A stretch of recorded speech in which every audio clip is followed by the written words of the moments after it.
I'll show you how it's done. Shazam!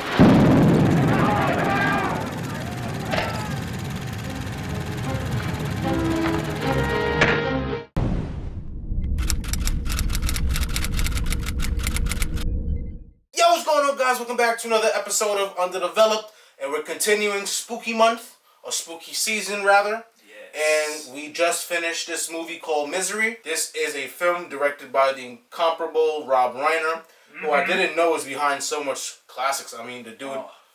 Yeah, between A Few Good Men and Princess Bride, where did he go wrong? I literally have to rethink who are some of my favorite directors of that time and overall, because the dude had classics in like a lot of different genres. He did A Few Good Men, American President. He did, as you said, Princess Bride, this film that we're about to review right now, and he did When Harry Met Sally, when it was probably regarded as probably one of the best rom-coms of all time. Yeah, it's classic. I feel like he's the best director that nobody talks about. Yeah, really, that's how I feel. That's why I think I like him so much now, because I'm like, it's like an untapped resource. Like nobody's even thinking about him. He's like in no conversations. You talk about your Tarantinos. And people always, like, when we're talking about best directors, everyone talks about Tarantino, Nolan, Cameron. Yeah, because they look at more auteurs and stuff like that. Yeah, like... We have a bunch of, especially actor directors, because that's what he is. Like, Jon Favreau's a good director when he acts. Don't sleep on the actor-director combos, man. Ben Affleck's a great director, too. He did a lot of good movies. He did Argo, I thought was great. Or John Krasinski, who directed...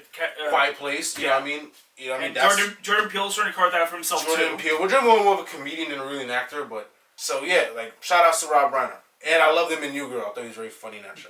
So Misery is essentially about a famous author who pretty much is getting like disillusioned and dissatisfied with only being famous for this one particular story that he's been writing called Misery. And so he decides finally to kill off this character after years. But as he finishes writing that particular story, he gets caught in a snowstorm where he like stays at to write his own. Because certain writers go to certain places to get away, you know what I mean, and to focus. And like Kanye West is, I think I heard that in his last album he recorded isolated somewhere in the mountains. So. And Ian Fleming famously always wrote his books in really shitty motels he hated being in. Right. So like, he was coming back from that, and he got caught in a snowstorm really early in the film, and his car tips over, and he gets into a horrible accident. His legs are shot up, whatever, and he gets saved by this nurse. She seems well-meaning. You know, at first she said that there was a snowstorm, so there's no communication, so she just kept him at her place so he can recover. She treated him. But then you obviously can tell something's wrong with this lady. And once she gets a hold of his final draft that's on him, and she reads that her favorite character is Misery, is dead, she goes insane and she keeps him hostage, and she forces him to write the stuff that she wants him to write with the character Misery, and he's basically forced to live through his own hell loop. Like, we watched a show called Lucifer, obviously, and basically how hell works in that is that you basically are forced to live through your own hell loop. Like, this is literally a writer's worst hell loop. Like, he's really going through it. Like, he has to relive writing the shit that he really doesn't want to write while being in the place that he can never escape from under. Every attempt that he makes to escape, he always fails spectacularly. And you can see that he's just defeated, you know. So, yeah, so essentially, like Stephen King pulled off something, you know, pretty smart. Like, this is pretty much, like, I guess a writer's worst, you know, nightmare. As he himself described it as such. Yeah. So, so that's pretty much the film, you know, and then it gets really... disturbed and really gory. But one thing I could say is definitely that performance. Yeah, the acting. Yeah, especially by Kathy Bates. She's pretty much, this is a career maker like, for her. This is a really good cast, but she just steals the show. 100%. James Caan is nothing like Sonny. Like, he's literally like calm, collective, very manipulative. Like, he's surprisingly very manipulative. Like, he's surprisingly knows how to move. It's almost like he's been around crazy fans. You know what I'm saying? It's like it's almost like he's well equipped to deal with crazy fans, because he really handled that. He played it like fiddle, you know what I'm saying? Ironically, he's doing a really well of a job manipulating her, but he still can't seem to escape the irony is that he can't seem to get up under. He always came across me as a smart dude. So like wasn't really surprising me, but just how unlucky he got. Yeah, because he was almost comical. He was very emotionally manipulative. You know what I mean? And people that's usually that way can usually get from under bad situations like that. So ironically, he couldn't escape. Like, she was, as much as emotionally vulnerable that character was of Kathy Bates, like she still couldn't. Like, she still was a step ahead of him. You know, like for instance, when the sheriff puts it together and he comes to the place Like she knew what to say. Like she knew that, okay, to cover her tracks. I heard that something bad happened to him, and the thought of him dying made me realize that I may need to take over. So that's why I've been buying a lot of typewriter and paper so I can carry on his legacy. So she was well equipped. You know what I mean? She was really good. You know what I mean? Like she really knew her shit. She knew when to drug him. She caught onto his schemes, let him think that he had it. Then that scene where like he's on the bed and you think he's about to really do some shit, and she just, in the lightning strikes, and she's just there. And these shots is really creepy. Like the shot in the lighting, like the hard lights on her face. You know what I'm saying? Especially with those dolly and it's like upward. It's like a close up on an upward tilt. You know, if the camera's low and it's tilting upward, and you just see her. You know what I mean? Looking down at him like some real like evil storytelling shit with a flashlight in your face kind of thing. What I love about that shot specifically is that it's how classic it is. Like it really harkens back to the really classic horror films like the Universal monster era. Even something a little more modern than that, the Psycho. Because Psycho also experimented a lot with lighting. Yeah, and like she really was a disturbing character. Like she was really crazy. Like in certain scenes, like especially at the end where like she put a hole through the sheriff. You know what I mean? Which kind of shocking, but it wasn't shocking at the same time because I'm like I don't really put that above her. No. But yeah, she put a hole in that dude, and then she was on some like let's sacrifice ourselves type shit. Yeah. So like, and you can see the look on the eyes when she was saying those lines, and there's so much like all you see is an abyss within her two eyes, and it's like really she did a really good job of portraying like mentally. Absolutely. Like Patrick Bateman, she's mentally not there. Like she's so not there. I just get flashbacks to that mirror scene. Like that's exactly how I felt. I feel like Kathy Bates, it's both her character and her performance are what really makes this a horror film. Oh yeah. Like just how horrifying and creepy she comes across. Yeah. If not for that, then this really could have been more of a thriller than anything. Yeah. But just psychological thriller, but it has horror elements in it. Yeah, for sure. But here, her she just feels so real. Like I very much see myself in James Caan's shoes, and it's like, and that just freaks me the fuck out. One thing I like was James Caan's pretty calm throughout this whole situation. I just been freaking out the whole time. You know what I mean? Well, I mean, he has been there for weeks. You know, but he never like even when he found out. You know what I'm saying? When he initially found out that she was trapping him here, like he had like no reaction to that. You know what I'm saying? It's like you'll think you'll be somewhat shocked. It's almost like he expected. I feel like you have no experience dealing with crazy people because that's the. No, I do. That's why I'm saying what I'm saying. Because when I deal with crazy people, like I get really unsettled. Is what will make them freak out, and you don't want to deal with crazy people. Yes, I'm saying that. That's what I'm saying. Like he's seen like somebody that dealt with crazy people before. He probably has. Again, but we're supposed to assume that. We probably should have some kind of development saying that he does. He's a famous writer. He probably has a bunch of crazy fans he barely sees. But who knows though? Like at least maybe have a scene where he gets a bunch of crazy fan mail and a bunch of twisted shit in it. Something like something to establish that he does deal with crazy people on and off. The only thing we do know about his character is that he is a great writer and people love his work. That's all we know. You know what I'm saying? Like, you told me, like, a scene where, like, he gets crazy, because writers like that get crazy fan mail. So, like, we can have a scene where he's getting disturbing fan mail. You know what I'm saying? There's some kind of small, subtle development. You say we can't get a scene like that? I'm not saying we can't get one. I just don't think one is particularly necessary. I mean, you could have the scene in there. I wouldn't say it's, like, it's completely essential, but it would help the narrative, at least for me, with... I think it would help the narrative somewhat. It wouldn't do damage. It'd definitely be, like, a nice little thing to add in there to kind of, like, subtly put in there that... he does deal with crazy fans. Like his writing does spawn an insane fan base. Yeah, but you know what I'm saying? Any big franchise has people like that. Which would then like turn, which then like really make sense. Like I don't know, it will make the plot even make more sense. Not saying it doesn't make sense. I'm just saying it really would like add on to the plot. I don't know. As a person who's dealt with his fair share of crazy fangirls, like in all these different communities I've seen, like for Twilight or for 50 Shades or whatever it is. I know there are some really fucked up people out there that get really obsessive over stories, and... No, I get that. I know, but I'm saying we should at least have that somewhat portrayed in the story outside of Kathy Bates' character. Something subtle in the beginning. But I don't think it's... I'm not saying that would be a bad addition, I just don't think it's a necessary one. Because... Well, agree to disagree. I'm not going to go back and forth. I just don't think it's like a shock at all for that just to even happen. It doesn't matter how fast or slow movies paces. What matters is what you do in that time. A bad movie will either clog up the screen with a bunch of nothing, or will go through things way too fast.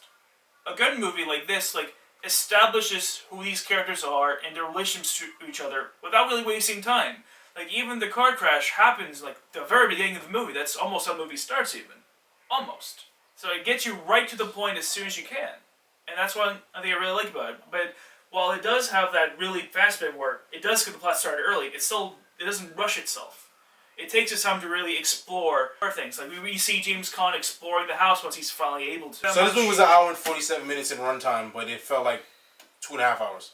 You know, that's what I mean by like it moved at a snail pace. I didn't feel I personally disagree. I didn't think it felt that long at all. Okay, well, first off, it's a big difference when you watch it for the second time and the first time. Things feel more quicker when you watch it again. Like this is my first time. This is my first impression. Even my first time watching it, I most felt like it was 2 hours, which is a little longer than actual runtime, but not 2.5. Not even close. It felt like that for me. That's my opinion. To me, but it's also good and a bad thing because it still kept me interested, even though I felt the move very slow.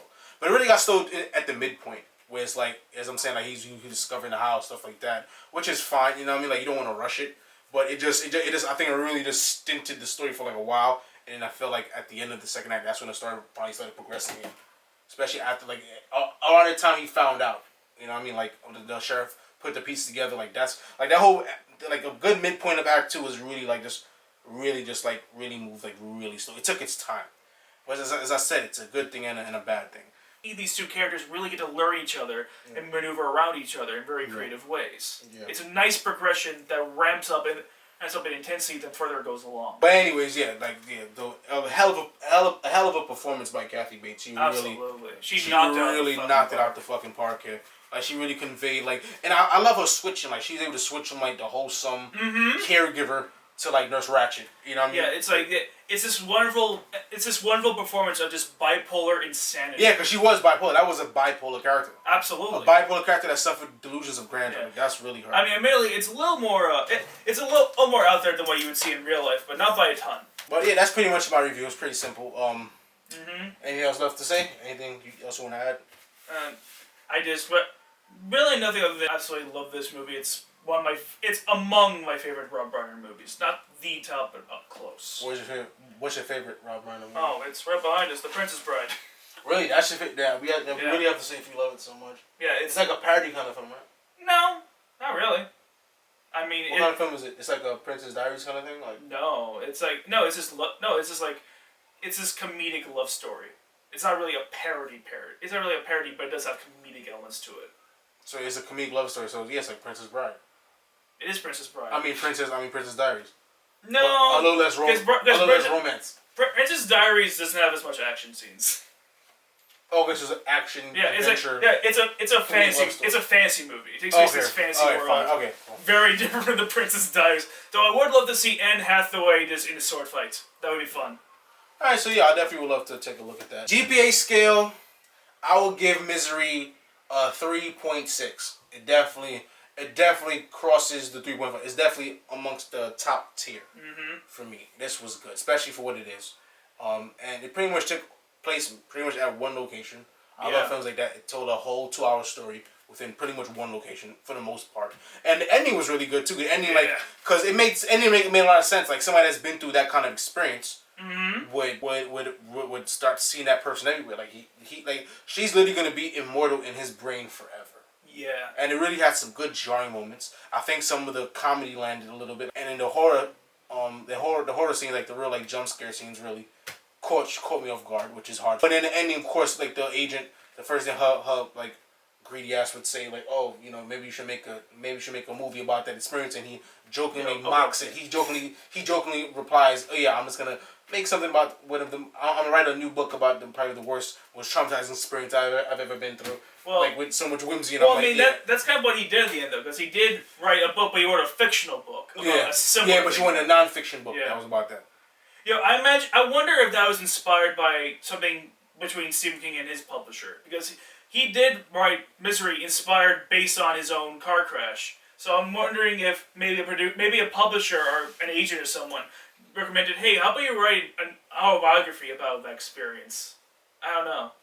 Well, I think elements, but I doubt somebody tracked him for months. I mean, it wouldn't make it as interesting as one as Misery would have. Oh, and I love the scene where she really kind of is really like the scene like where they really wanted to make you feel like emotion for the character, like to make you feel bad for Kathy Bates' character.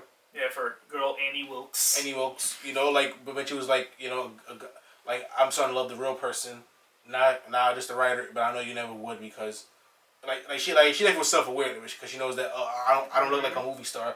You're not gonna fall somebody like me, because it is kind of true. Like, you know, somebody like that wouldn't really fall somebody that looks like her. You know, she's pretty much, you know, a loser, for lack of a better word. You know, and she'll never really live an exciting life. So she really drowns herself within these stories. She gets lost in it. You know, so she's pretty much a lonely cat. She lives in the woods alone. You know, so that's all she has. You know, and I think it really did a good job of conveying sympathy for that character, at least to a degree.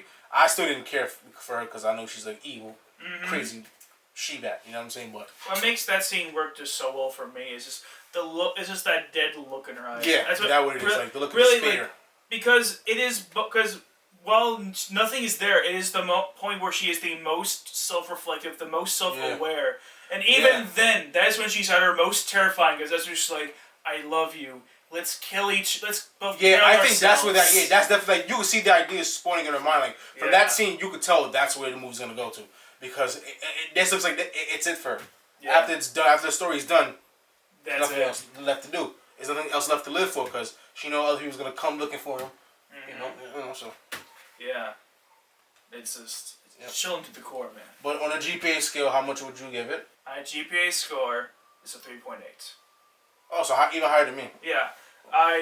Because there were some things that kind of like turned you off. But it didn't really none of those things really bothered me. So I think a little bit higher is perfectly fair. Okay. Even though the GPA only goes up to 4, I know 3.8 sounds crazy high, but hey, it's a very good movie. I think it's worthy of it.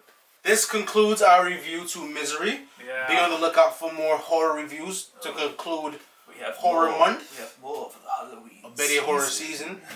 So yeah, stay tuned. If you enjoy this, leave a comment, talk shit about us. Just leave a fucking comment or something. A like, dislike, whatever, something. If you like what you see, leave a comment, leave a like. Feel free to hit that subscribe button. Feel free to hit that subscribe button, hit that noti bell, and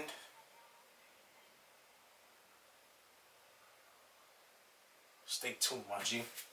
Close it out. Peace out, man.